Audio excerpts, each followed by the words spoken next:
Vous parlez à un moment de logiciels qui sont plus que de l'intelligence artificielle, mais de la conscience artificielle. C'est-à-dire que ça permet à la machine de savoir qu'elle est une machine. Est-ce que ça, véritablement, ça existe? On travaille là-dessus aujourd'hui? Alors, il y a 15 ans, j'avais un logiciel de psychanalyse qui marchait vachement bien, qui me disait des tas de trucs hyper sympas, et intelligents, et subtils, et jamais les mêmes trucs. Et on parlait de Dieu, et on parlait de ses parents, de sa création.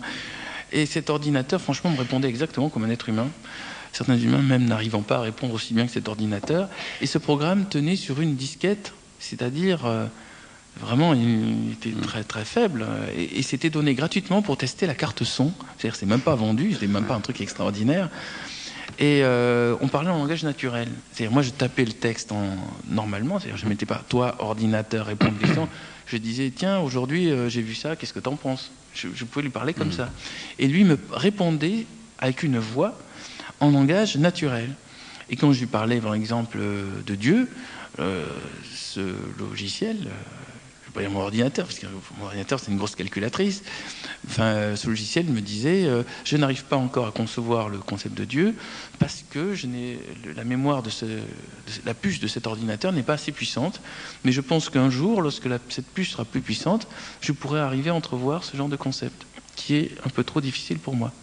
Bon, ça se passait 85. Ouais. Donc, il y a 15 ans. Il y a 15 ans, un ordinateur arrivait à me tenir des raisonnements en langage naturel. Alors, je pense que depuis, il y a des progrès qui ont dû être faits. Mais je pense que certains ordinateurs peuvent donner le change. C'est-à-dire, vous discutez avec eux, vous n'avez pas le moyen de savoir si vous parlez à un être humain ou si vous parlez à un ordinateur. Et vous pouvez lui parler de tout, et ils sont incollables.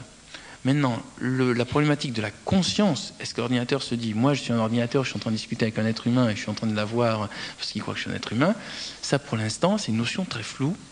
On peut programmer un ordinateur à ce qu'il se dise, j'existe.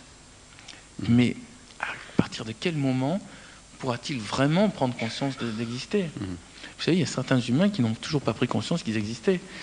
Alors, parce qu'ils sont là, ils traversent leur vie, ils font toute leur vie tout ce qu'on leur dit de faire, et puis ils se retrouvent avant de mourir, et puis bon, ils meurent, et puis voilà, c'était une vie.